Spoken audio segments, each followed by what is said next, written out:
Hey everybody, welcome back to Truth Revealed. I'm Sergio Denaro. Today we are finally going to get back into the Karen Reed retrial. Now I covered the original trial pretty thoroughly, or at least I hit the main players and analyzed their statements pretty thoroughly, but we're just going to do the whole thing over again in the second trial. Now this is kind of cool because, or at least, I don't know, from my nerdy perspective here, it's kind of cool because I'm starting to do a collaboration with Carolyn Craft. Her last name is Craft with a K. Krafty, and her channel is Crafty Thinking, which is Krafty, Crafty. So if you want to see our collaboration videos, just subscribe to her channel and you'll be able to see. What we're going to do is, after I've done the full analysis and you have a little bit of a chance to digest what I throw at you, she is going to do a podcast and I'm going to be a guest on her podcast. Before this case started, Carolyn started doing a segment on truth and deception and how the government or governing bodies utilize that in order to control and manipulate the public,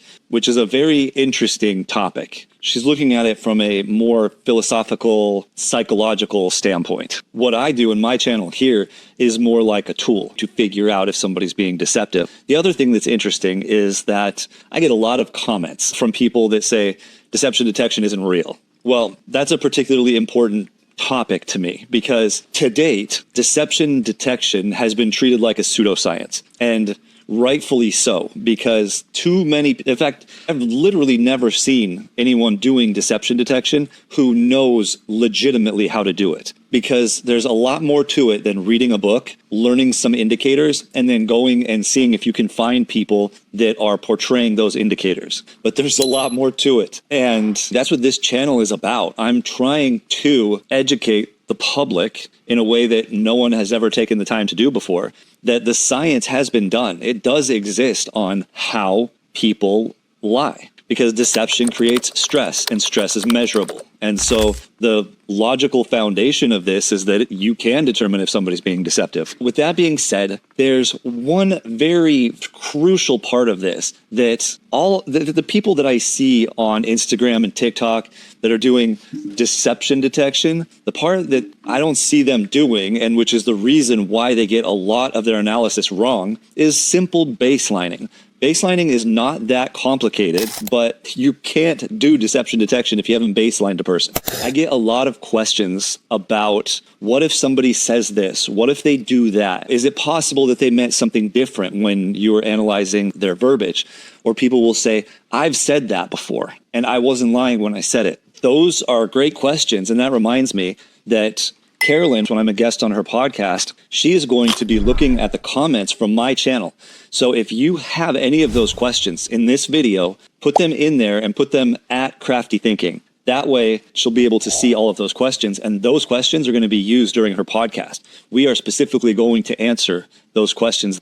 What I'm doing is just putting together a key, a code, if you will. People's deceptive techniques are sort of unique to them. It's more like an encryption model. And once you have the code to that, you know literally 100% of all of the information. If you don't have the code, you're left guessing. But the way that you get the code is by baselining. It's by figuring out how they answer truthfully when they're saying yes, how they answer truthfully when they're saying no, how they disagree with the person asking questions truthfully. When a question is asked and it misrepresents the reality of that witness is going to correct them. And there's a very specific way of doing that. All right, that's enough of the rambling and lessons. Let's jump right into this. My lesson in this is going to be to teach you how I baseline, because honestly, that's what everybody else is missing. They don't baseline. They say, oh, I just learned this indicator because I read a book.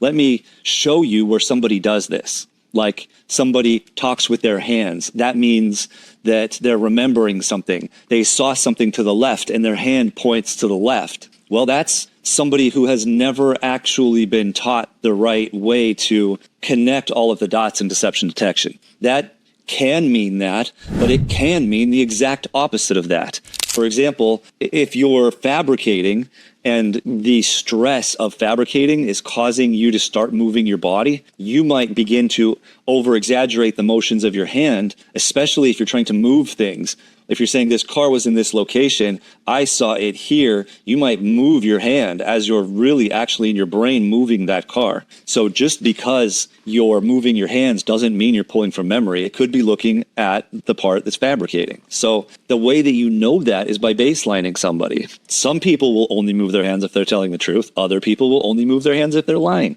Some people will move their hands all the time. We just need to figure that out. All right, let's baseline by actually going through this. Let's jump right into this statement here. Like all of my statements, the questions are going to be in red and the answers are going to be in black. And you'll see on some questions, you'll see my notes in here, and those are in purple. Now, all of the questions in this part are going to be asked by Attorney Jackson. So we are looking at day 7, the morning portion. And while that is only a small portion of all of her testimony, there is some really good stuff in here. All right, let's see if we can get her baseline. Let's start right from the beginning here. Do you have a connection with the Canton Police Department through Kevin Albert? And Jen McCabe says, not with the police department, but Kevin Albert is Brian Albert's brother. So she's disagreeing. She's saying that the way the question is phrased, it's not exactly correct.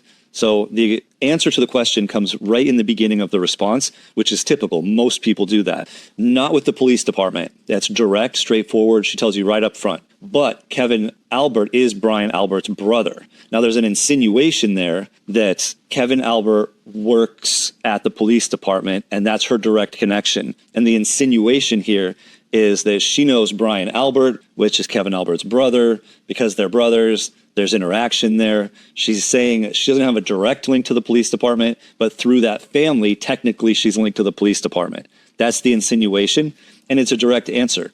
There's no reason to believe that that's not true. The beginning of these on a witness stand or even the beginning of an interview or interrogation, those questions are known questions. If we know anything about this case at all, we know the answers. And all this is meant to do is to give you a baseline. That's the reason why these are here. We do this in polygraph. I do this in an interrogation booth. It's how you start every interview or witness testimony. So we got these softball questions. The next question, right. And Kevin works for whom?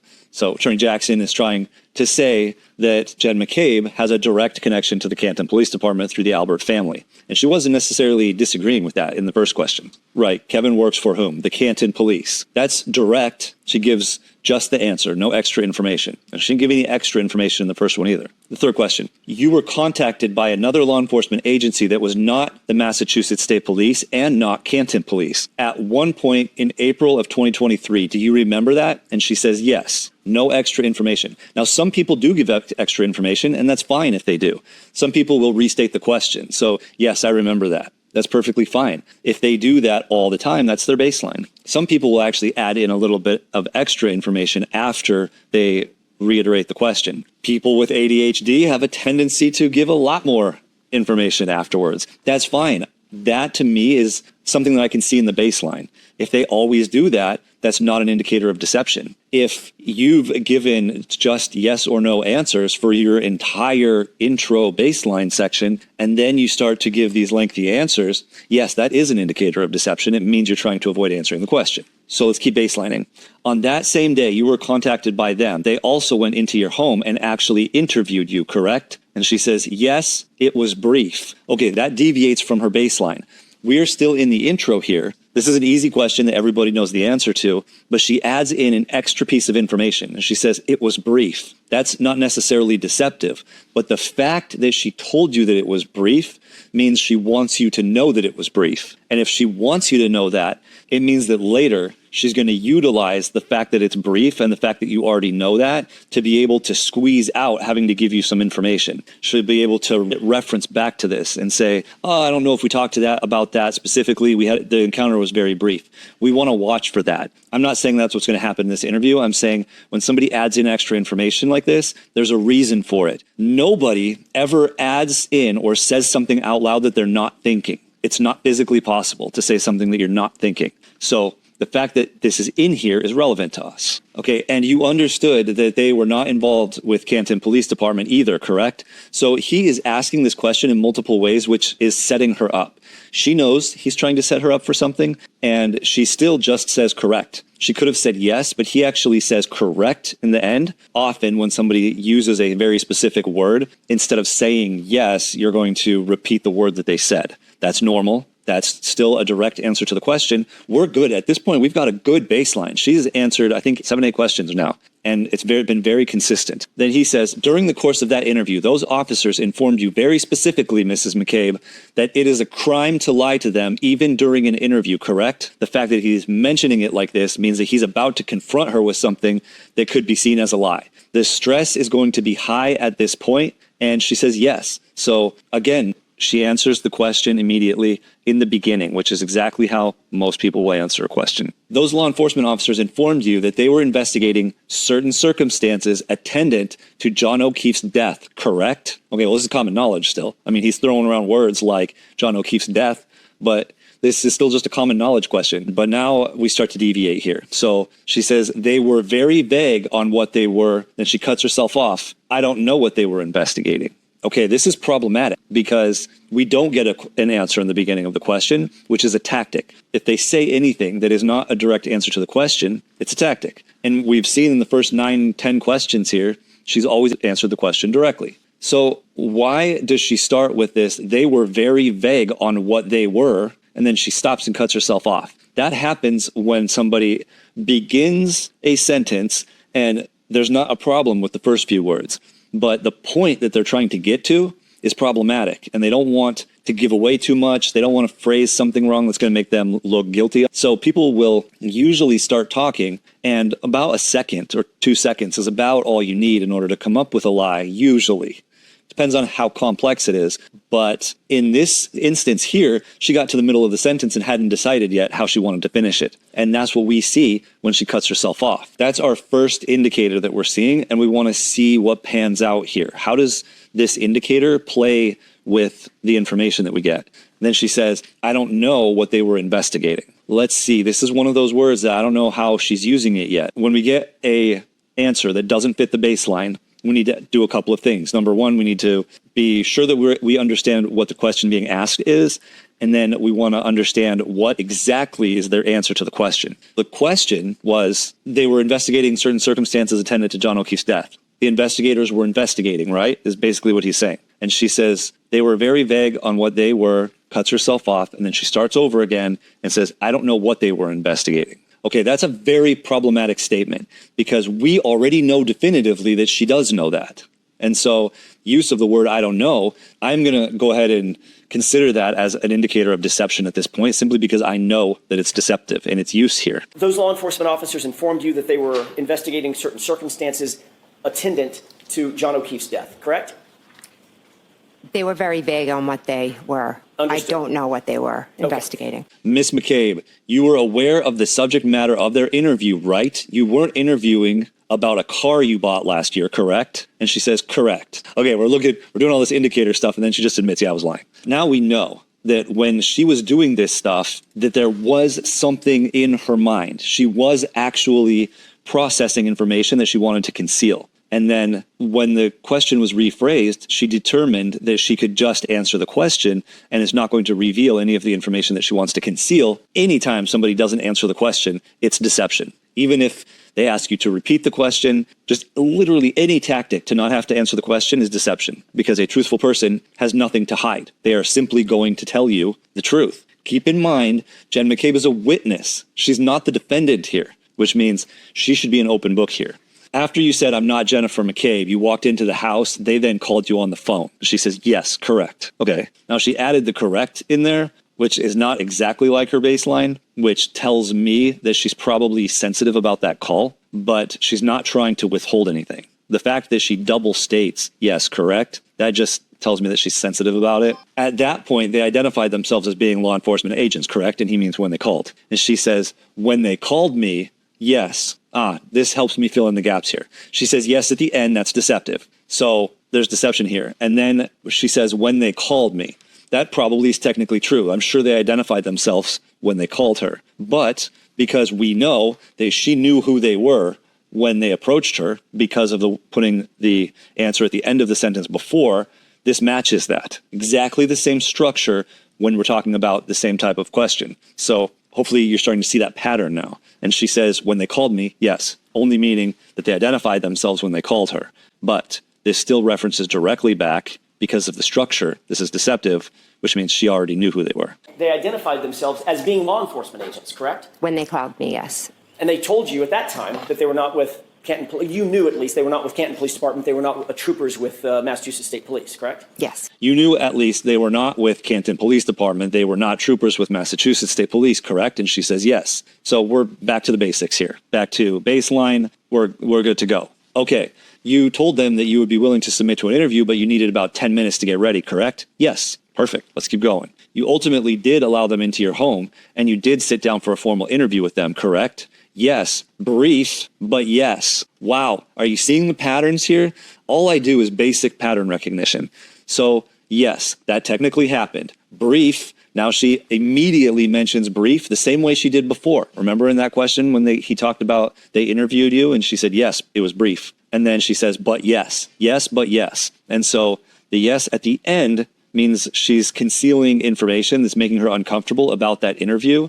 And she's reiterating that it was brief. During the course of your interview, your husband, Matt McCabe, came home. Is that right? Yes. As law enforcement officers continue to question you, at some point you informed them that you did not feel comfortable with any further questioning and you suspended the interview.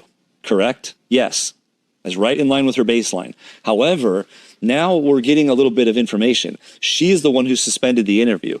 Technically, she wasn't under arrest. They were doing a preliminary investigation. They asked her questions that made her uncomfortable, and she didn't want to continue with the interview anymore, and she shut it down. That goes right in line with the discomfort and her saying that it was brief before, and with her just discomfort about talking about the interview at all. She feels that they were pushing and they were either about to implicate her in the murder or they had some information that she felt implicated her. If she didn't feel that way, she would have been fine just sitting there talking about the interview. Okay, those same law enforcement officers asked you if you had contacted anyone in those 10 minutes that you were getting ready between the time they called and the time that they showed up to your house, correct? She says yes. Okay, straightforward. You told them that you had contacted your husband, Matt McCabe.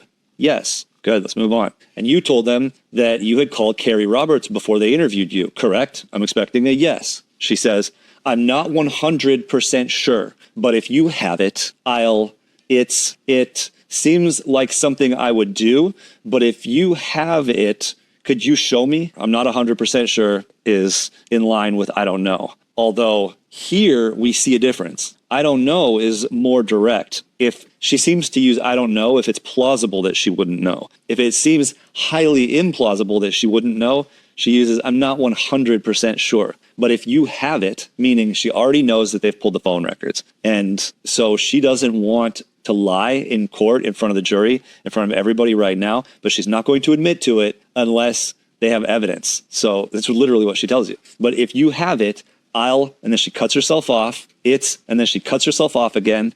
It seems like something I would do, but if you have it, could you show me? So this is, it's extremely sensitive and it's extremely clear what she's doing. She expects that they may or may not have this information. She knows that they probably do, and she wants to see it before she admits to it. Now, we skip a little bit. Attorney Jackson goes on to the next question. One of the first calls you made after being contacted by those other law enforcement officers was to Carrie Roberts. Is that right? And then Jen McCabe says, she was the first one. So this is just typical. I kind of alluded to this earlier, actually. If your answer to a question, first, doesn't answer the question, or second, is a question in and of itself, that's a second indicator. There's different ways of not answering a question when you ask a question in return. What she's doing right here is a clarification question. Are you asking if she's the first person that I called? So this is an indicator to you that this information is extremely sensitive to her. Something happened in this conversation with Carrie Roberts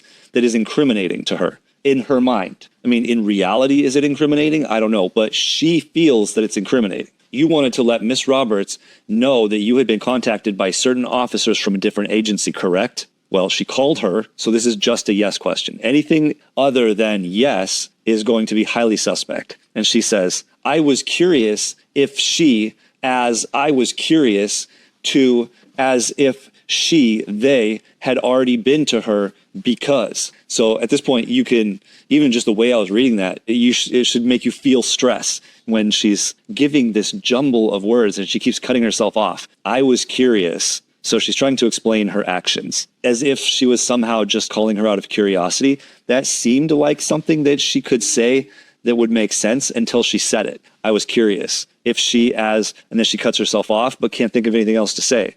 I was curious too, as if she cuts herself off again. We have a change of pronoun here. Change of pronoun is an indicator of deception. And this is why, because when somebody switches the pronoun, there's no confusion. You can't think of a group of people and then say she. Pronouns are objective. So when somebody changes the pronoun to a different pronoun, it means they have completely switched their line of thinking. And so that's an indicator of deception. So she has cut herself off twice now.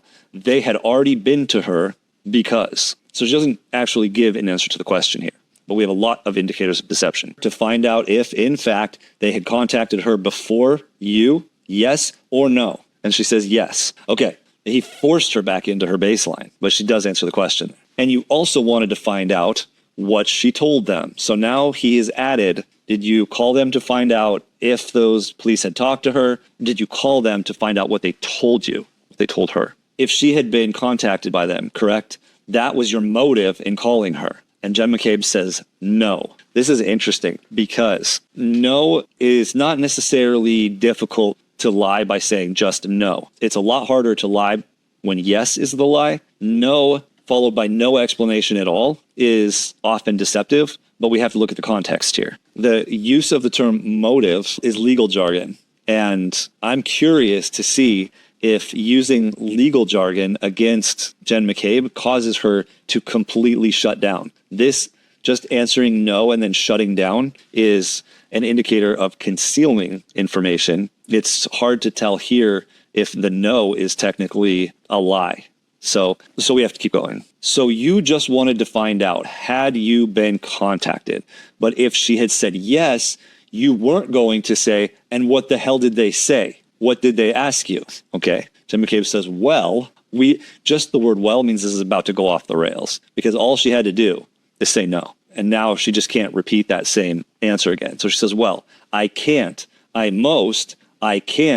say what I would have answered, what I would have asked her, but I know I was calling to see if they had been there. Yes, that's correct. So you have I can't, I most, I can't. I is anytime somebody says I 3 times in a row, that's deception. That's one of those hard indicators of deception. So we know there's deception in here. I can't say what I would have answered. It means she already knows exactly what the answer to the question is, and it's exactly what he insinuated, that's why she was calling. And then she says, but I know I was calling to see if they had been there.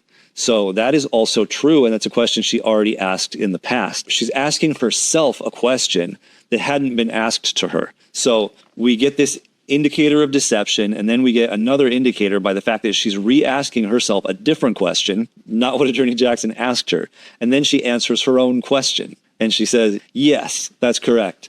But she's answering if you were calling to see if they had been there, which was not the question. So she doesn't answer the question. She changes the question. She puts the answer to the changed question at the end of her statement. That's another deception indicator. And we got the I. That's 4 solid indicators of deception here, which if we go back to this now, we can see that solo no, usually when you put out a no, there's a little bit of an explanation why you are disagreeing with what the person said. Because was that your motive? No, that wasn't my motive. It requires some explanation. Usually when you just agree with somebody, it doesn't require any explanation because you're agreeing with them. So the no by itself is sometimes deceptive, and in here it was deceptive. So we know that she can be deceptive by saying no, and specifically if it's tied to something that she feels is going to directly implicate her, then her technique for lying switches from spewing out a whole bunch of indicators to just saying no and shutting down. She says, yes, I did. Okay, so when you said no to the answer, did you contact anyone other than Matt and Carrie? That would be by definition, Miss McCabe, a lie, correct? And she says no. I know at this point you have to be thinking, what's wrong with her? I mean, it's one thing to not want to go to jail. I get that. But to, in the question above it, say yes, and then in this question, you say no, like she's lying right after she tells you the truth. So this is very problematic for her at this point. I mean, I think it's pretty clear that this is a lie, right? She lied last time. She said no, when she was being accused of a lie, and she just cut herself off at the end of the no. And so you have to figure out, is the yes a lie or is the no a lie? And obviously the no is the lie. And then Attorney Jackson says, it's not a lie. Is there some shade of lie that I'm not aware of? And she says, it's the way you're asking the question, which is not an answer to the question. That is a tactic. One of the important things here is you don't, and you often shouldn't listen to the context of what the person is telling you. That is only meant to insinuate something to lead you astray. So if you pay more attention to the verbiage than to what they're insinuating, you will get a much clearer understanding of what they're saying in the moment. So she says, it's the way you're asking the question. He says, you said the word no, correct? And she says, I had said no because, that's a negative plus an explanatory. That means everything she's about to say for the rest of this paragraph is deception. She says, I had said no because I'm going to be, cuts herself off. I was in a situation where there are two officers from a different agent had come in, were asking me questions, or they had said, can I come in and ask you questions? At first, I thought there was selling something. Then they identified themselves. I just dropped my kids off at school. Going to be completely honest, I hadn't brushed my teeth. I kind of made some phone calls. And then Attorney Jackson basically asks the judge if he can just cut her off, because at this point she has just gone into full-on rambling mode and with no intention of going anywhere with it. Now, let's look at the question. This was a complex question. So let's look at the question. He says, you said the word no, correct? So anything other than a yes or no question is going to be deception. So let's look at what we've got in here, which it just means that all of this above is exactly what we thought it was, for one. And then she also uses negative followed by explanatory to lie. And then we just have something interesting here. I hadn't brushed my teeth. So this is a fun fact. This has nothing to do with the case, or maybe it does, but fun fact. The guy who taught me some of these principles that I'm using in here showed me this. And while he had looked at over 10,000 cases, in those cases, everyone who referenced brushing their teeth was having an affair. So not everyone who was having an affair referenced brushing their teeth, but everyone who referenced brushing their teeth in their statement was having an affair. That means that that's something I look for. I don't know how that correlates in your brain. I don't know why brushing your teeth is the thing that people mention, but for some reason it's this. So I'm just throwing that in there. I don't know if that's relevant to this case or not. It's just something that I've learned in the past. So we know this is deception. We'll move on. And you also left out that you contacted Brian Albert himself, correct? She says, yes, my brother-in-law. Okay, so now we're going to move into questioning based on being at the waterfall. So neither John nor Karen appear drunk or inebriated, out of sorts. And she says, no, I wouldn't categorize them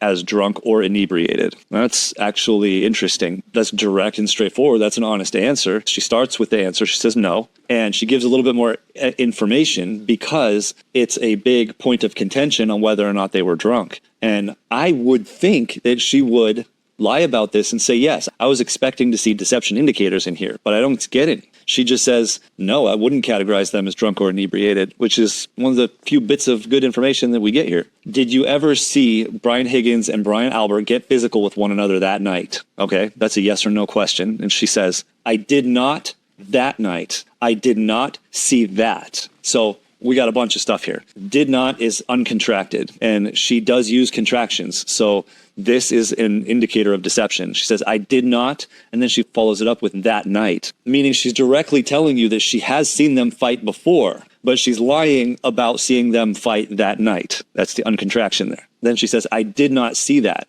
So when someone's lying, the stress of lying often causes you to say more than you should, and she just repeats it. It means that she's lying about it, but she's also stressed about having to lie about this. Okay, and you certainly seen the portion where Brian Albert and Brian Higgins get up from the table and sort of get physical with one another, correct? And she says, I would say more like play fighting. And Nick Kollick, he just was a little bit like doing it with them as well. So this is very problematic because, again, this is a yes or no question. And she gives a bunch of information, and her answer to the question is a rephrasing of the question. So she says, I would say more like play fighting, except that in the question, he didn't say that they were fighting. He said that Brian Albert and Brian Higgins get up from the table and sort of get physical. He never uses the word fighting, which means that Jen McCabe, that came from her mind. So she is now trying to minimize something that wasn't actually said. She said, I would say more like play fighting. And diluting is something that guilty people will often do. So diluting is when you add extra information to the real information in order to distract or make the real information seem less substantial, less important. So she says, and Nick Colick, he just was a little bit like doing it with them as well. So with is actually, let's cover this stuff. He just as an indicator of deception here, the way she's using it, was a little bit is a reduction of commitment. So a little bit means not really, like a small amount could be construed as that. And then she says, like doing it with them. If what he's doing is like doing it with them, it's not doing it with them. Literally, that's what the word means. The example that I usually give is if I hand you something and I say, take a bite of this, it's like an apple, then the only thing that you know with certainty is that it's not an apple. So if I'm trying to tell you that it's an apple, it is not an apple. It's like an apple. And so he is doing a little bit of something like doing it with them. And with is an indicator of conflict. And people use that a lot because they don't know that that's an indicator of conflict. To put that in here is inappropriate because she said it's play fighting. She's using the wrong word. If this was a truthful statement, she would have said, no, Brian Albert, Brian Higgins, and Nick Colick were play fighting. Something like that, where this scene is clear in her mind and she's simply telling you what she experienced, as opposed to all of this extra reduction of commitment that comes from her imagination rather than her memory. Did they touch each other? Yes. Yeah, I guess, yeah. And you described it as play fighting, correct? But I don't, if we could watch the video. Attorney Jackson says, so the physical part is all I'm asking, is do they touch each other? Yes? And she says, yeah. I guess, yeah. High sensitivity here. Again, we have the answer both in the beginning and at the end. When you add it to the end, it means big problems, big sensitivity here. Actually, she answers it 3 times. So this whole statement is an absolute mess. She's not asking if they're fighting, play fighting. Do they even touch? And you get loads of sensitivity. The more times she gets asked a question, the longer that she has to sit and marinate on a question, the more indicators you get, the more sense you get that there's a lot of information being withheld from this. At this point, I'm very comfortable saying that this was not play fighting. There was some sort of physical confrontation. I'm going to pull in information from the first trial if it directly pertains here, because while they can't do that in court, we're not in court. Reality is our only reality check. We know from my analysis of Brian Higgins and Brian Albert that there was open conflict between them. You see that from both of their statements. So this doesn't surprise me in the slightest. Okay, and you described it as play fighting, correct? I don't. We could watch the video, might explain it better than I could. So she deflects. This is deflecting. She's not willing to answer the question. She's going to force the jury to watch a grainy video, having not been sitting right there, not heard what they were saying, not been privy to what led up to that confrontation. She's trying to deflect this off to a grainy video. And she cuts herself off a few times. We could watch the video. She cuts herself off 3 times. So if she starts 3 sentences before she settles on a sentence that she thinks is going to get her out of this, and it does. That's important to remember here. Okay, now we're going to get to 34 Fairview. When you walked into 34 Fairview, where was everybody generally located? Give me a layout of the interior of the home, how you walked in, where everybody was located, the people that were there, when you walked in from the waterfall. So this question is only about when you walked in, where were people located? Anything that's not about that is going to be extra information. So these questions are extremely dangerous to people that are on the stand. If they have incriminating information in their head and they start talking, this is how you get good information, especially from someone like Jen McCabe, who shuts down during the incriminating questions. If you say the word motive, if you say the word lie, you're a liar, things like that, she shuts down. But these questions open her up.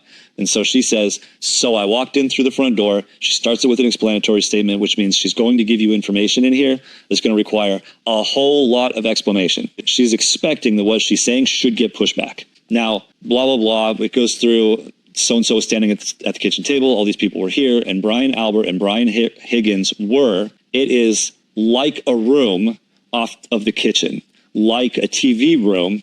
And they were in there just talking. I think Nicole had put up some new pictures. So, or maybe the Sun and the Marines. They might have been looking at a picture vaguely. I have a faint memory of that. So once she goes through the layout of the house, she wants to put in an extra piece of information. First off, you have to ask yourself why. Well, I could entertain 100 theories, but the bottom line is, in the first trial, they accidentally told you that they went into the basement. And I don't know how on God's green earth they talked their way out of that one, and that the jury didn't just shut off at that point and be like, I know what happened. We're done. But anyways, she is now trying to set this up for the future. So she is going to preemptively put this in there as if none of us have seen the first trial before. She's one of the worst liars I've ever seen, as far as just riddled with indicators. If they made this plan on let's have her say this on the stand and coached her, that was a terrible idea. Well, I say that's a terrible idea, but this will probably work because the jurors aren't going to understand all of the indicators. So she says they were in there just talking. Just talking means that's not just what they were doing. When you say someone was just talking, that means that they weren't looking at pictures. They weren't drinking. They weren't doing anything else. When somebody uses the word just, they're trying to overemphasize something, and you only do that when you're deceptive. Otherwise, you would just say, yeah, they were off in the other room talking. That's the way that you say that honestly, truthfully. That's not what she's doing here. So she says they were just talking. Then she says, I think Nicole had. That's a reduction of commitment. Had put up some new photos. So she did something that was like putting up new photos, but wasn't putting up new photos. So, explanatory statement again. Now she's re-referencing the first. This is just wildly out of the blue. I love this. I literally laughed out loud when I heard this the first time. And then again, when I saw this written out. So put up some new pictures. So, or maybe the Sun and the Marines. There's no memory that's logically leading her through this train of thought. She is simply trying to dump points on you that she was told to say, and they're coming chopped up and just riddled with indicators. Then she ends this by saying they might have been looking at a picture. She doesn't even say that they were looking at that picture, because in her mind, this isn't a continuous story. This is like she's trying to remember the points that she was supposed to say. I think Nicole had put up some new pictures, or maybe the Sun and the Marines, they might have been looking at a picture.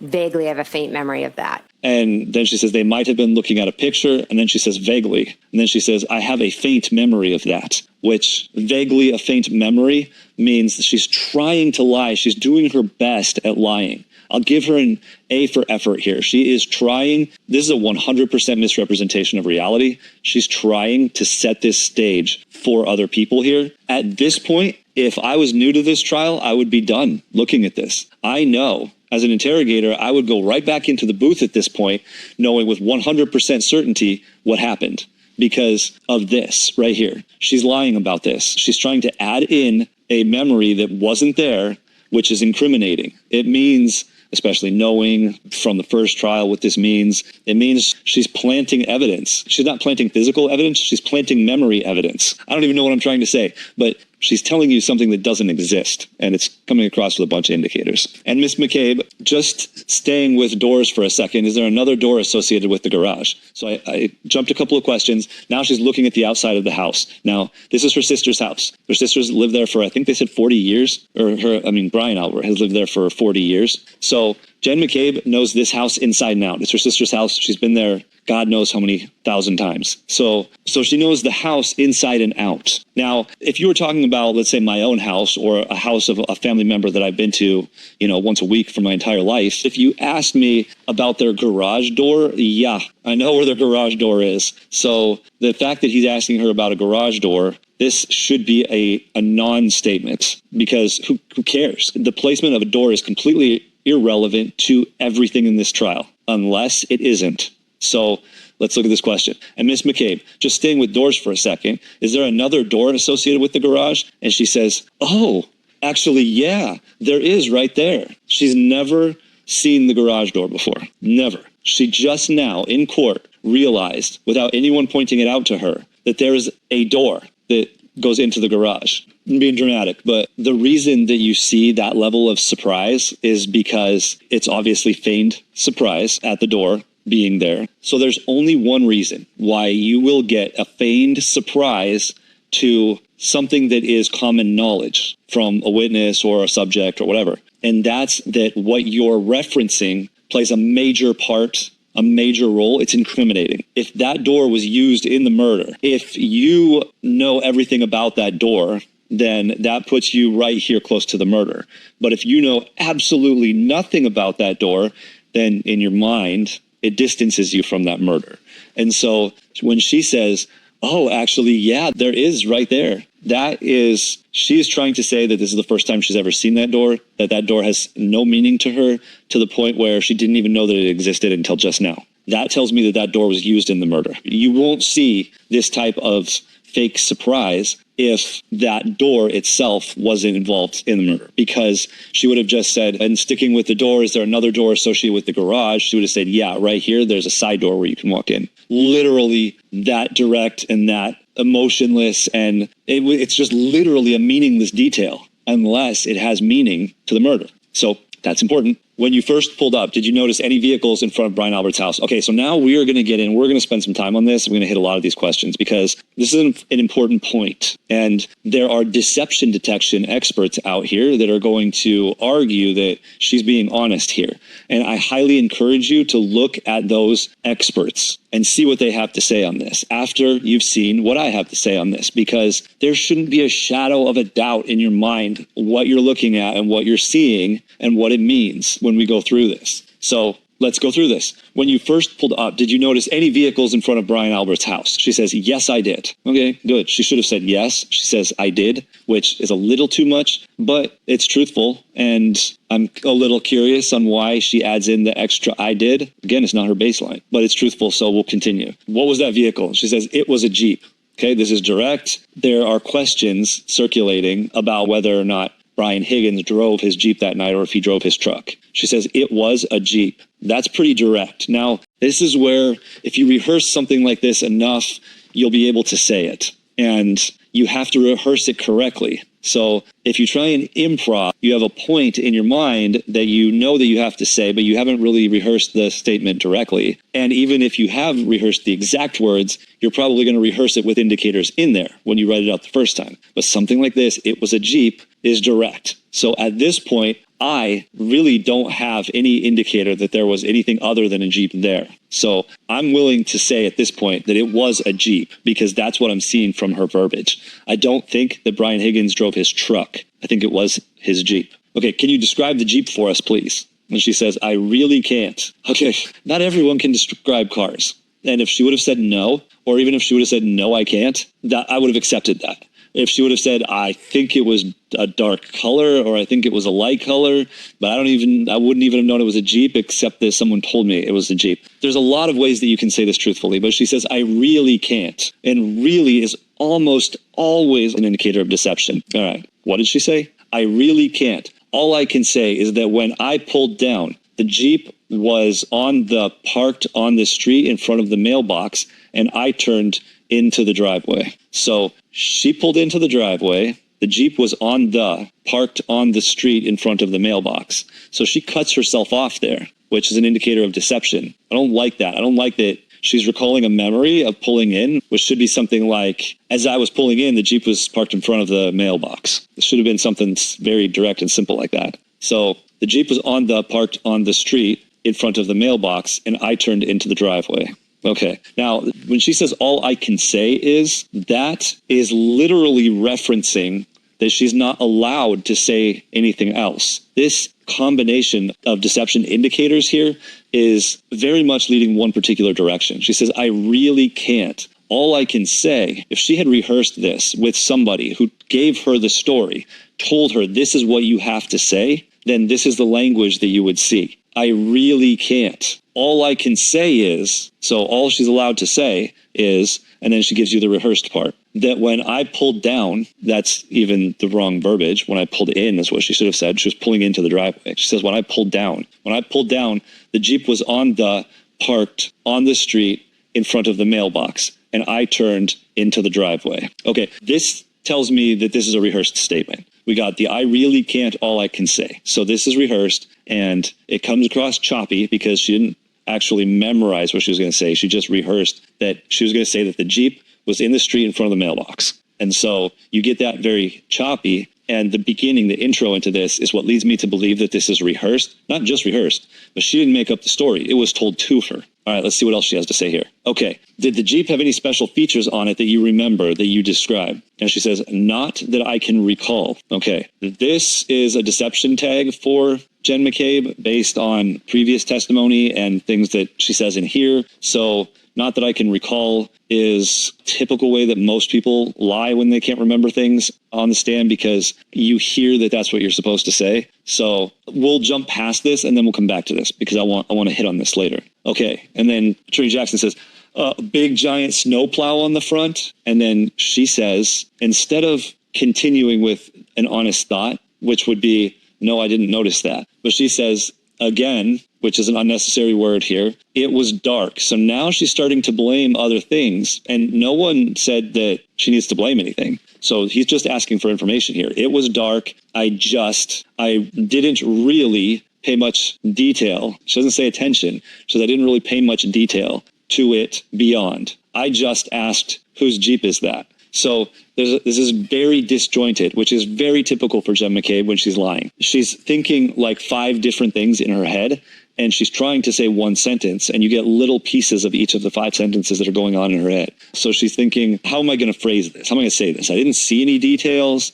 I didn't pay much attention.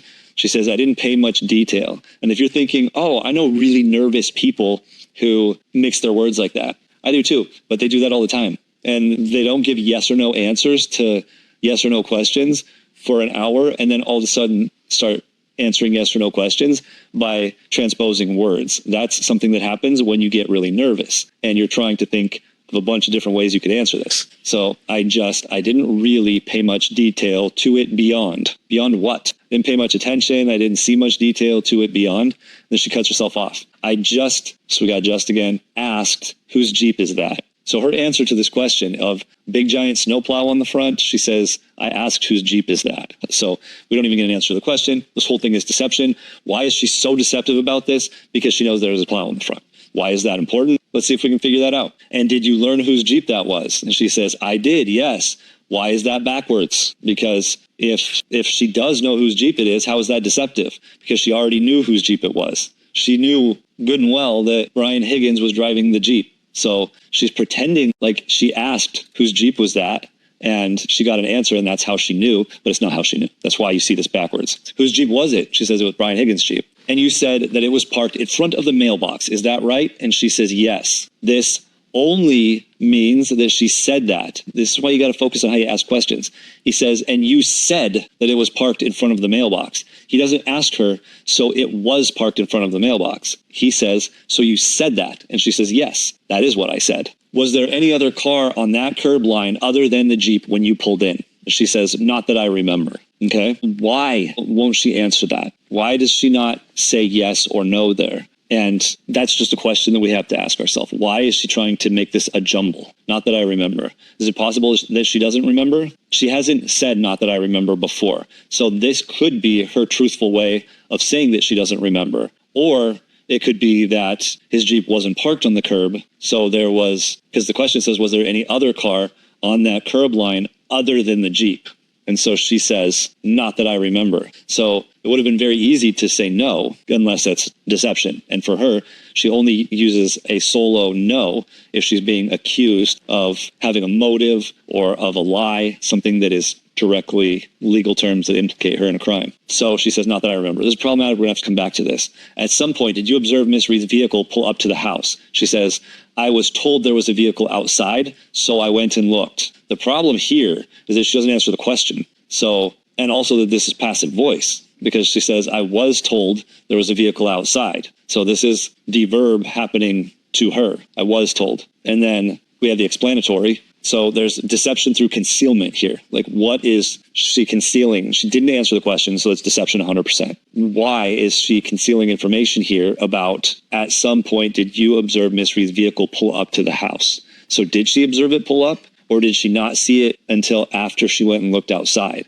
She's not giving you that information. She very specifically doesn't want you to know that. We don't know enough from this. We'll have to keep going. Where was that vehicle when you looked the first time? Where was Miss Reed's SUV? And she says, when I went to the front door and looked out, it was straight ahead. So notice she says it was straight ahead. That's the answer to the question, is at the very end of the statement. So there's something wrong with what she's saying here. Either she didn't go to the front door, she went to the window, or she was in the driveway. I don't know. She was somewhere, but she's not telling you where it was in relationship to anything else. She's saying, when I went to the door, it was straight ahead. So she's using herself and the door as the thing in relation to what she's talking about, Miss Reed's SUV. That's not how normal people talk. Normal people would say it was right in front of the Jeep. But to say, when I went to the door, it was straight outside, which is AKA, I'm not going to tell you where it was. That's my way of saying that you don't know exactly where I am. And all I know is that it's sort of in this general area here. And that's very problematic. And it's deceptive because of the information that she gave. Okay. And then because she doesn't answer this like a human, Attorney Jackson says directly in front of the Jeep, which is how a person would normally say that if that's where it was. And she says, I don't know the distance, but yes, you're correct. It was in front of the Jeep. So all kinds of problems here. So this is a yes or no question. Directly in front of the Jeep? Yes. That's all. That is her baseline. That is what she should have said. But she says, I don't know. Which we already know when she says, I don't know, that's deception. Remember from the very beginning when she used it in a phrase that we found out after that was deception? She's using it again. I don't know the distance. So she's changing the form of the question here. Directly in front of the Jeep, she says, I don't know the distance. But yes, you're correct. It was in front of the Jeep. Yes. Directly in front of the Jeep.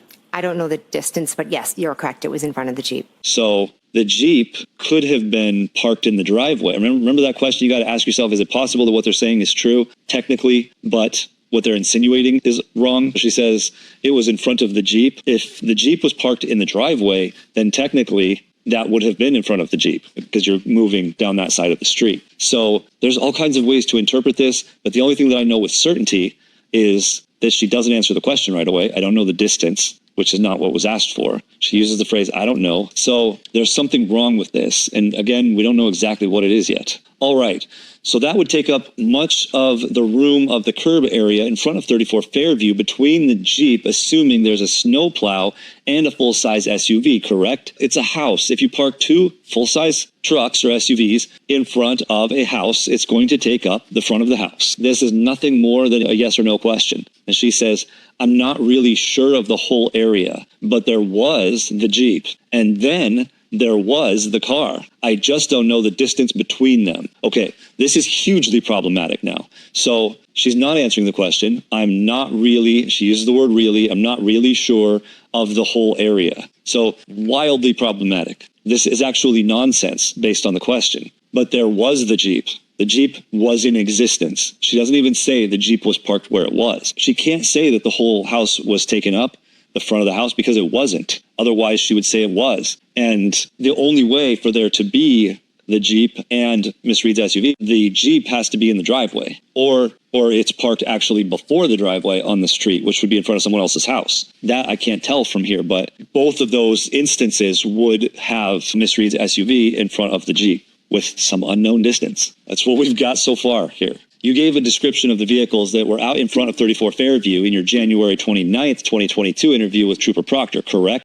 Okay, this is a yes or no question. She says, he came to my house and asked me questions. Correct. Okay, the answer at the end indicates concealment. She has information in here that she's being deceptive about. When you gave that interview to Trooper Proctor, you indicated to him that you first observed Miss Reed's vehicle parked on the street by the driveway, correct? Oh, interesting. So Attorney Jackson has prior testimony from Jen McCabe that Karen Reed was parked in front of the mailbox. And that's what he's asking right now. And she says, I never said by the driveway, no. So this is a 100% lie that we've got from the indicators. She says no at the end. That's a lie. She says, I never said. I never, as a denial, is always a lie. Just bank on that. So as part of a denial, never is a lie. And we have both of those here. So I never said by the driveway, no. So she did say the Miss Reed was parked by the driveway, which we already know that. It's in the testimony. But you see it in the language too. What did you say to Trooper Proctor about where that vehicle was? I told him it was straight out front the window. the straight out front of the front door. Sorry. She can't even keep her story straight. The statement is very clearly rehearsed. She will not deviate from the door. Like I was standing in the door and it was straight in front of me, because nobody can argue with that. If she's afraid of going to prison for perjury here, if not for the murder, maybe, I don't know. But if you're standing in the doorway and you tilt yourself like this, the SUV is directly in front of you. Or if the SUV is over there, you tilt yourself this way. Oh, and it's still in front of you. She has told you nothing. And then she forgets and she says out the front window, which is probably my guess now, is that when she was looking at Miss Reed's SUV, she was looking out the window. I don't think she even went to the door. But she says out the front window, and then she stops herself and says the straight out the front door. Sorry. Miss Reed's vehicle? Correct. I told him it was straight out front, the window. The straight out front of the front door. Sorry. I told him it was, so she's referencing an old statement. It was straight out front of the door or the window, but that doesn't say where it's at. Okay, the next question. We're going to skip over some questions that aren't particularly, there's deceptive a lot in there, but I don't think it's necessarily pertinent to what we're looking at. So do you remember exactly, we're sticking with the same topic. Do you remember exactly what you said to Trooper Proctor about the location of the SUV in front of the house? And she says, I know what I said. Yes. All right. I know what I believe that she knows what she said. And I believe that she's concealing it because, again, she puts yes at the end. So she transposes where the answer to the question is supposed to be, which means she's deceptive and she knows that she's being deceptive is what she's telling you. Okay. What exactly did you say? And she says, I said the car was straight out front of the front door. When I was looking out the front door, it was straight ahead. So she says the exact same thing twice, rephrased in a different way. So she's doubling down. It's called double stamping when you try to overemphasize something by saying it twice. And we just have so many indicators here. I, my, I. It's three personal pronouns. So it's like saying I three times, but you're stacking two change of pronouns in there. So this is three indicators of deception. I, my, I said the car was straight out front of the front door. When I was looking out the front door, it was straight ahead. Just complete lie. Just absolute garbage right here. So we'll keep going. Isn't it true that what you actually said, Miss McCabe, is that you first observed the vehicle parked on the street by the driveway facing the direction towards Chapman? Is that what you said? And she said, those are not my words. No. Okay. Total lie. No is at the end. That's a lie. Those are not my words. Those were her words. He read them to her. She's just told you right here that yes, that's exactly what she said the first time. If that's what she said the first time, before they had coordinated their stories, that's the truth. I can tell you definitively Karen Reed's SUV was parked in front of the mailbox. Absolutely. Based on Jen McCabe's memory. So I'm not saying that it was there in reality. I'm saying 100% it was in Jen McCabe's memory that it was there. All right. Just before Carrie Roberts testified at a grand jury proceeding in this case, you were with her, weren't you? And she says, I don't recall what you're talking about, which is obviously a lie. We have I three times is a lie. And then I don't recall. So this is why I said we need to go back later and look at the recall statement. And this is clearly a lie. So she uses I don't recall as a lie. It's a deception indicator, and it's a hard deception indicator for her. So we know this is a lie because she's going to admit to this later also. So the I don't recall is deception. You two were together literally just before she testified to the grand jury, your first formal under oath testimony that she ever did. Is that right? Yes. He asked when she made the timeline. She says we did the timeline right after John had passed. So they coordinated their timelines together. She admits to it right here. All right. The last thing that we're going to hit here is what happened on the lawn that morning. This is all extremely pertinent here. So on the morning that you described going into the house, January 29th, 6:40 a.m. or so, you indicated that you burst into the bedroom to wake your sister and Brian Albert. Is that right? And she says, yes. And then she qualifies that I went into the bedroom. She doesn't say that she woke them up. And this is not her baseline. Her baseline is just to say yes. So the fact that she adds other information means that she's clarifying, because in the question, it says to wake them up. So she literally is telling you in the clarification here, yes, I went into the bedroom, but she didn't wake them up. That's what she tells you right here, because in the extra information, she doesn't repeat that part. That's a very important piece of information right there. Now, there had been relative chaos on the lawn for a number of minutes from about 6:10 until at least 6:40, when there was still emergency vehicles with lights on, engines running, chaos, relative chaos, bedlam on that front lawn, correct? And she says, was more on their side lawn and down the street, kind of like all of the crews that a lot of them were behind their yard lot. Okay, well, this is her very typical choppy self when she's fabricating and she's got multiple sentences going on in her head and she's trying to figure out how she's going to end the sentence that she started. It gets very choppy. There's no pronoun to begin with. Hard indicator of deception right here. Was more on their side lawn, which is not an actual place, and down the street, kind of. That's a reduction of commitment indicator. Like, again with like, that's a deception indicator for her. All the crews that a lot of them, so she says all of the crews and then she cuts herself off and she changes that. A lot of them were behind their yard lot. So that's, again, not a real place, behind their yard. I mean, technically, I think the house is behind the yard. So if you were parking your vehicles in the behind the yard place, that would be actually inside the house. It's just absolute nonsense here. We got missing pronoun, and then we have a huge amount of hand waving. This is something that we've seen throughout her testimony. As she gets nervous and as she gets multiple ideas running through her head, as she's trying to figure out which of her ways of being deceptive are not going to conflict with the reality that we know, she starts waving her hands. Some people wave their hands when they're talking truthfully. Some people do it when they're speaking deceptively. Some people do it both all the time. But for us, it's pertinent here because she only does it when she's being deceptive. So we got lots of hand flailing. It was more on their side lawn and down the street, kind of like all the cruises, a lot of them were behind their lot. She puts in the information that she wants you to believe. She wants you to believe that all of these trucks were down the street because it's dark. All of these flashing lights are going to create a ton of light. And the flagpole is right in front of their bedroom window. Their bedroom window is the farthest on the left of the house, which is right in front of the flagpole, which is right where, actually, is right where she's describing it, even though she's trying to imply that all of these emergency vehicles were so far away, they were down the street. And then when she says behind the yard lot, we've got eye shielding. Eye shielding is when you say something that's difficult, you do it by doing this and you close your eyes. That's that idea that people don't make eye contact when they lie, which is a complete myth. But the one part of that that has an aspect of truth is called eye shielding, when you close your eyes before you lie. It's a protective motion that protects you from the lie that you're telling. Attorney Jackson's just not having this garbage. Right in front of 34 Fairview, correct? And she says, to the side, in the side yard of 34 Fairview, yes. First off, there's no such thing as a side yard. So when she says yes at the end, that's a lie. She's saying that it's in the side yard. There is no side yard. There's only a front yard. Remember, you always got to ask yourself, okay, I know she's lying, but why? Why is she lying about this? This has to tie directly to something that's very pertinent. And it does. So now Attorney Jackson is like, on the lawn of 34 Fairview. And she says, yes, just broken. She just broke.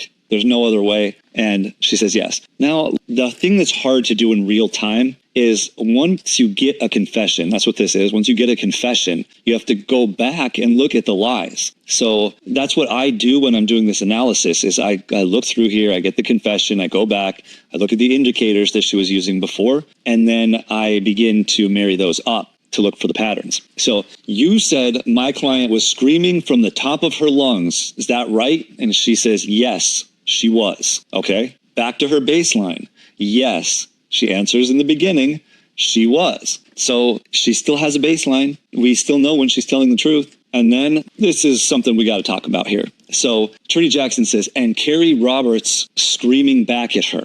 And she says, yes. And then shut up or shut the fuck up, right? And Jen McCabe says yes, but she bursts out laughing. Now, this is incredibly important here. This is emotional leakage that we have to understand. Let's think about this for a second. What do we know? At this point, Jen McCabe accidentally laughs out loud in court at the memory of John O'Keefe's death, Karen Reed screaming in anguish, and Carrie Roberts yelling at the woman who lost a loved one, Karen Reed, to shut the fuck up. There's nothing funny about any of that. This is vitally important that we understand what is going on here? You have to marry up the emotion. You can't simply dismiss it because it doesn't make sense in the moment. The fact that it doesn't make sense is the reason why you can't dismiss it. Let me tell you my analysis on this. This is a changing point in the storyline for me. It's important to understand the role that emotions play in this. Answers to questions can be rehearsed, sort of, but emotions come out raw and pure. This is the first time that Jen McCabe is revealing her own memory of the scene, the emotion that Jen McCabe displays at that exact moment when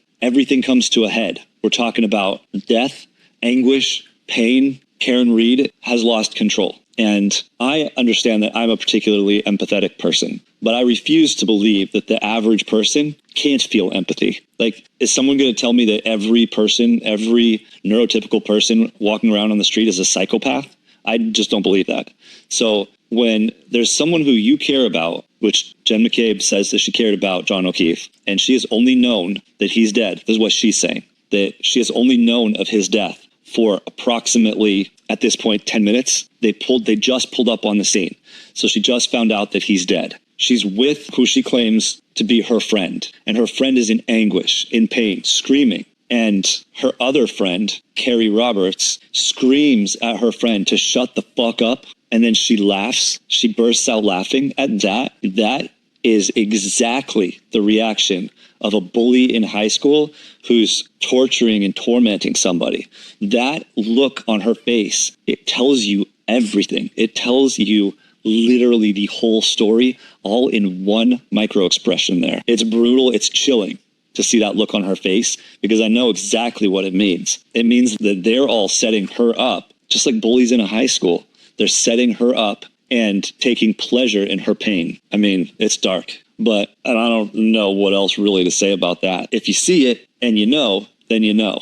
That's about as well as I can explain that. Then at 6:40 a.m., under the cover of darkness, you walked in the front door of the unlocked front door of Brian Albert's house, correct? She says, I went into my sister's house, correct? Okay, she's lying because she doesn't say correct at the beginning, which is her indicator of deception. And she says she went into her sister's house. So there's a bunch of problems with this, because Brian Albert was a detective for 30 years. And we're supposed to believe that he just leaves his front door unlocked all the time. I mean, even if he lived in a gated community, a 30-year cop is never going to leave their front door unlocked on a regular basis, which is what he said. He leaves his doors unlocked and goes to bed and goes to sleep all the time. Yeah, that's BS. Let's be real here. So she says she walked in the front door. Now, this is where we're going to get a bunch of her deception here. Okay, this next question, and this one, this is again, back to, you got to watch how you ask the question. So you walked into the bedroom door where Brian Albert and Nicole Albert, now he says, according to you. I wish you wouldn't have said that, because when you say according to you, he's asking her not if this is what happened. He's asking her if she said this before.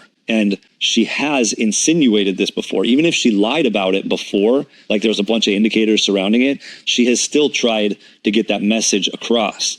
And so having been deceptive about it in the past allows you to now in the present say, that's what I said, yes. And he says, Brian Albert and Nicole Albert, according to you, were sleeping. Is that right? And she says, yes. Yes, according to me, according to past statements, that's the case. So that is, we just have to throw that out, because while this looks like it's her baseline and it's correct, this part of this question makes this a reference to an old statement, and that just is meaningless to us. We'll go on to the next question.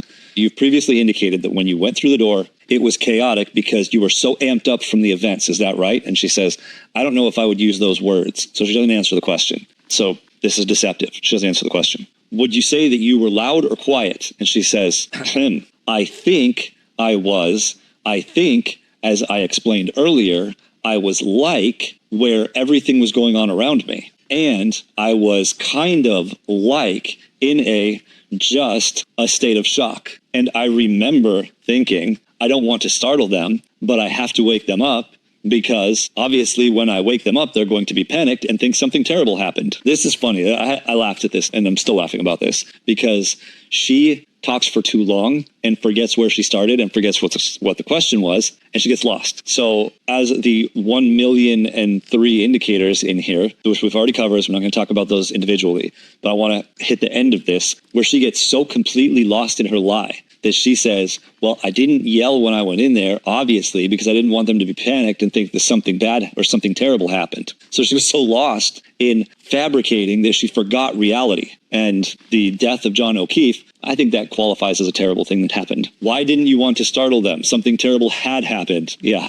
obviously.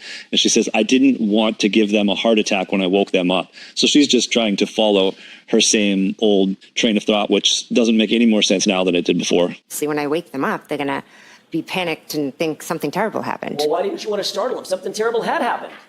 I didn't want to give them a heart attack when I woke them up. Okay, exactly. You were saying, Brian, Nicole, get up. And he's yelling in court. And she says, I'm not sure if it was that loud, but definitely was, woo, you, definitely like trying to wake them up. Yes. So the answer is at the end. It's a lie.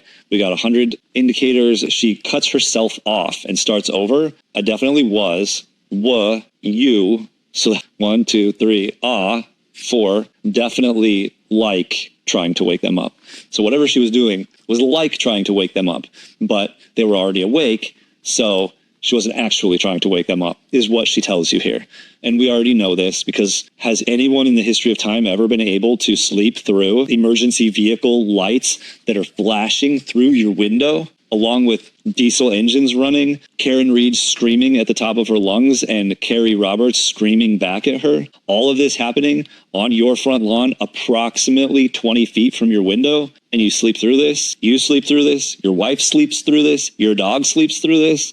No. We all know reality here, so let's just call this what it is. For some reason, it's incriminating that they were awake during this time. So they've put this story together, and there's something that happens during this time, before 6:40 in the morning when they woke up. Them being awake before that, if the defense can prove that, for some reason they feel that's incriminating. You indicated that you looked out that storm door and saw Miss Reed's vehicle, her SUV, directly in front of you, correct? She says yes, and she's eye shielding. She tries to give you that direct response because he says you indicated that you looked out that storm door. He's asking her to reference answer that she gave. So she says yes, but you get nonverbal indicators of deception this time. So the first time you noted the SUV, in other words, that you visually saw it was directly in front of you. It was not back by the mailbox, correct? And she says, correct. Now he asks, did you still see the Jeep parked back by the mailbox? So this is a direct question. He's not referencing a previous answer here. So let's see what she says. She says,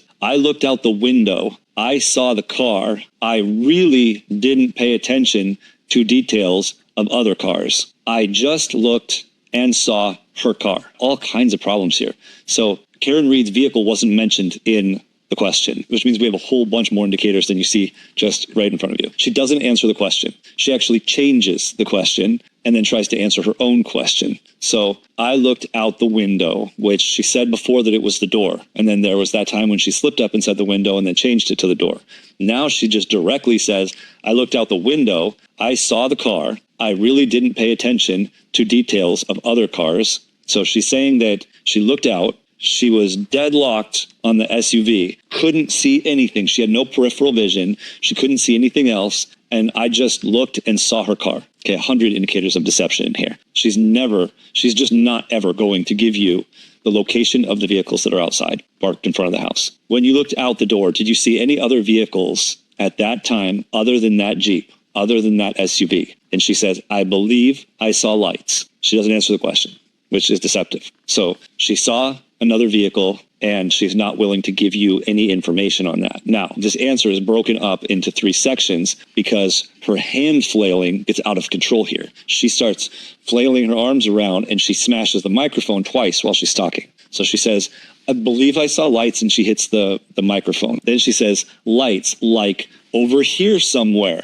If the Jeep's there and the car, and she hits the microphone again, sorry, is there. I believe I saw lights like over here somewhere. If the Jeep's there and the car, is there. So we have all kinds of indicators here. She says she sees lights, but she won't attach them to a vehicle. And she's not giving you any indication at all of where any of these things are. I believe I saw lights like over here somewhere. She is not even committing to seeing a vehicle. If the Jeep's there, she doesn't say the Jeep is there. She says if the Jeep's there and the car, is there. So she says nothing, which is deception. She's hand waving all over the place. This is all clearly at this point, this is like the 100th time she's been asked about the location of vehicles, and she's deadlocked on not telling you anything, even no matter how bad she looks. Okay, so Attorney Jackson says, can you describe for the record what you did? The theirs, he's saying the there and the theirs don't come across on the record. And so it says straight out would be Miss Reed's vehicle. So would be, not was.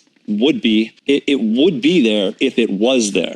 But it wasn't there, so it wasn't there. So she says would be. Straight out would be Miss Reed's vehicle that I looked at. I kind of at that. I remember my peripheral vision seeing lights over there to the left, sorry. So again, you just get nothing. You get all kinds of reduction of commitment. She says, I looked at, I kind of looked at that. Just a whole bunch of nothing. Okay, next question. Okay, so what you're describing is you looked out the window, you saw Miss Reed's SUV directly in front of you. Right behind that, in line, was Brian Higgins' Jeep. And behind that was Ryan Nagel's truck. Is that right? The question couldn't be more black and white. She says, I'm not sure where his truck lines up. I just remember seeing lights. I just quickly went, saw Miss Reed's car, and went back into the room. I wasn't, I apologize, paying attention for specific details about cars. She says nothing here. Again, just loaded with indicators. She uses just, she uses like. The answer to the question is, I'm not sure where his truck lines up. So that's not answering the question, which is all deceptive. The one thing that we know like 100 times over at this point is that what Attorney Jackson described in the question is not how the vehicles were lined up. Because if they were, she would have just said it. At some point, you did become interested in exactly what time Ryan Nagel's truck arrived, correct? This is months after the fact. Yes, I did. Okay, and now they're trying to establish what time Ryan Nagel's truck pulled up. So he says, and what was the time when Ryan Nagel's truck pulled up? She says, I'd have to look at the screenshot. So she's saying she can't remember. She needs to look at the document. And then Attorney Jackson says, 12:23 a.m. Does that sound right? And she says, if you have it, and that's what it says, then absolutely. So she's not willing to commit that she remembers that time. About what time would you estimate that to have been in the course of the evening? And she says, when she came back inside. So here, do you have an independent recollection of about, if not down to the minute, about what time that was? She says, I could say I'd have to be, I wasn't looking at my watch that night. So it's very hard for me to give a time just off of my memory. I know what I've seen, but so what she's telling you amongst indicators of deception is I know what I've seen, which means she saw the text message and she knows what time that text message came in. But she's not going to tell you because she's saying she knows that the time can't be said at this moment in court if it's read off of the timestamp of the evidence. For some reason, Attorney Jackson, I don't know why, needs her to say that that's her memory. And while she says, I know what I've seen, but I'm not going to tell you that it's from my memory. So she's basically just telling him straight up here that she's not going to tell him the time. So you did see both Ryan Nagel's truck and Miss Reed's SUV in front of the house at the same time, correct? And she says, I saw his lights in my peripheral vision on the left. All right. So when you get a direct question like that and you get a nonsense answer, it means exactly what the question is asking. So you did see both Ryan Nagel's truck and Miss Reed's SUV in front of the house at the same time, correct? And her answer to this is yes, she did. So she knows exactly where everything is. She says, I saw his lights in my peripheral vision on the left. So this is an insinuation that she doesn't know anything, but she can't even really insinuate this because this is the weakest insinuation I think I've ever seen in my life. And Attorney Jackson says, the lights are attached to what? Like, why do you keep saying lights? What are they attached to? And she says, the car, but it wasn't out front. Miss Reed's vehicle was out front. Okay, nobody ever said that Ryan Nagel's truck was the one that was out front. So this is just straight up childish stupidity at this point. What she's doing is saying, no matter how many times you ask me this, I'm going to say something along the lines of, I was in the door and I saw her vehicle straight out front. The Jeep was by the mailbox. These are her rehearsed statements. Ryan Nagel's truck, I never saw it. All I saw was floating lights. I'm assuming maybe that was his truck. I don't know where they were. They were just floating lights in my peripheral vision. You're going to get a version of that story no matter how many times you ask. All right. He says, then Higgins' Jeep, is that right? And then his Jeep, and then she says his Jeep is in front of the mailbox. That's just, like I just said, that's her rehearsed statement that you're going to keep getting. Then behind that, was there a space and then Mr. Nagel's truck, or was the truck right behind the Jeep? Now, she hasn't committed to anything yet at this point. That's what I can't tell you.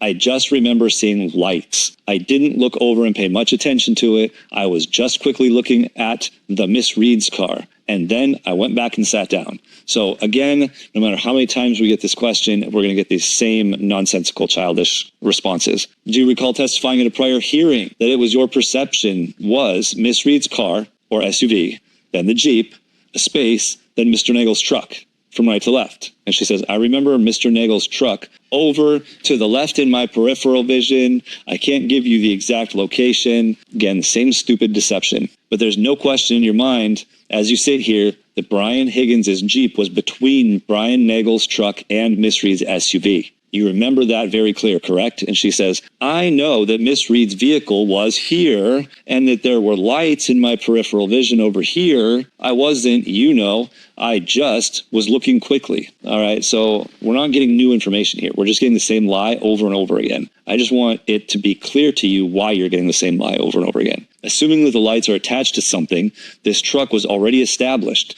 What you're looking at, and you look at out the storm door window of this Miss Reed's SUV. So just behind that, just left, as you're looking at it, Mr. Higgins, the Jeep, correct? And behind that, Mr. Nagel's truck. You remember the Jeep being between the truck and the SUV? So he's really trying to nail down that Jeep was by the mailbox. And she says, I remember looking out the window. It was dark. I remember seeing lights over to the left. That is what I remember. So actually, her answers are getting more simplistic and more generic as we go. Where was the Jeep as it relates to the lights? And she says, I'm assuming the Jeep was still parked at the mailbox. So the I assume removes all commitment from what she's saying. She's just reiterating the at the mailbox, at the mailbox, at the mailbox. And you saw it was a 5,000-pound Jeep, right? She says it was dark. So she doesn't answer the question again.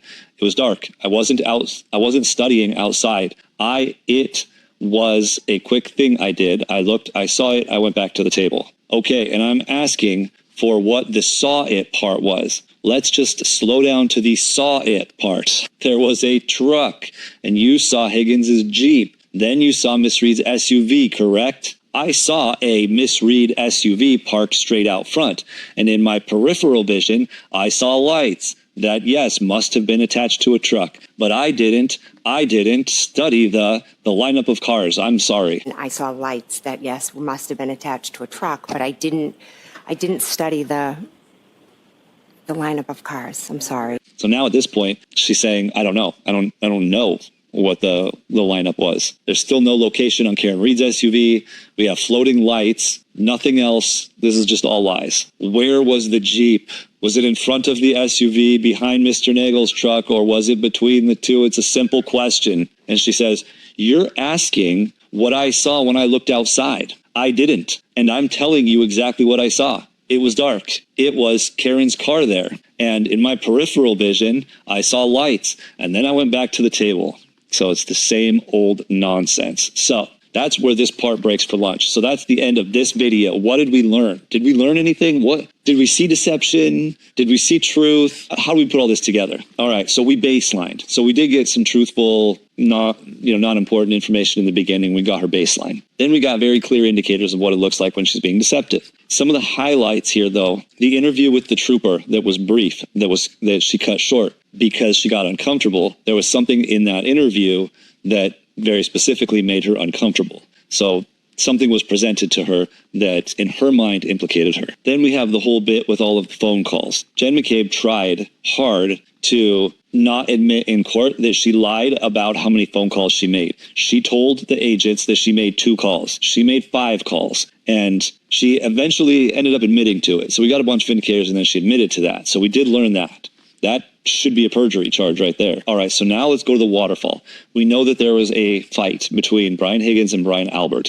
That we were able to get from her deception. So that's a very sensitive and critical area. We definitely, at this point, need to know what that conflict was about, because that conflict there somehow translated over to what happened to John O'Keefe at Brian Albert's house. It's important to keep in mind that Jen McCabe knows that the garage door itself plays some sort of a role here that she's aware of. That's important. Not only does it play a role, but something that she's aware of. One thing we don't want to forget is that Jen McCabe implanted a fake memory into the statement of what happened at Brian Albert's house. She said that it's full of lying and indicators. She says that she saw that Brian Albert and Brian Higgins talking in that front room. She says, I think Nicole had put up some new pictures. Or maybe the Sun in the Marines. She put up the Sun in the Marines, or did the Sun in the Marines put up the new pictures? It's just a choppy mess here. But she implanted this for later. That's important to remember here. She deceptively did it. Then the lineup of the cars. We know that Jen McCabe is lying through her teeth about the original lineup. The lineup that she gave in this testimony was that Brian Higgins' Jeep was parked by the mailbox. That's 100% false. That is absolutely false. We can definitively say that at this point. So was it parked in the driveway? That's what I'm guessing, is that the Jeep was parked in the driveway. And then Karen Reed parked her SUV by the mailbox. So that, I think, is pretty clear. I mean, it's possible that the Jeep was parked across the street or something, but I don't think that it would have been a big deal unless it was parked in the driveway, because John O'Keefe had a gash across the back of his head that could have been from a number of things. But if there was a confrontation in the driveway and then he ended up getting punched in the face and knocked backwards and hit his head on the snowplow, that would account for all of those injuries. And then if they drug him into the garage, that would account for why the garage door itself was in question there. This is speculation on my part, but we have deception that we're trying to fill in the holes here, trying to figure out how these pieces fit together. Then the last thing that I want to end with, the thing that I think is the most pertinent, most important part of this, is when Jen McCabe laughs out loud when Carrie Roberts screams at Karen Reed to shut the fuck up, when she's screaming about her boyfriend, who she literally just found murdered on the front lawn of Brian Albert's house. That laughing about that is callous in a way that shows intent. So it's not something that can just be ignored. And it puts everything that she says and everything that she does in a completely different light when you see what's going on inside of her head for just that moment right there. So that's my takeaway from this. I'm looking forward to doing the rest of the analysis. And then, like I said earlier, be sure to go over to Crafty Thinking's channel, subscribe so that you can see when our podcast goes up there. She's going to be asking me questions, moderating. She's going to be bringing in your questions from this analysis. And we're going to continue to do this setup. So you will be able to use that same technique. Any questions you have for me that you want answered about this, or specifically about deception detection, or about how the government utilizes deception or deception detection to influence the public, anything like that that's related to this, just put at Crafty Thinking and then your comment. And all of those comments will go into that podcast. We probably won't be able to get to all of them, but we'll be able to look through them and pull out some of the best questions and talk about those. And she's going to scrutinize my tactics and techniques that I've developed over the last 20 years doing this. So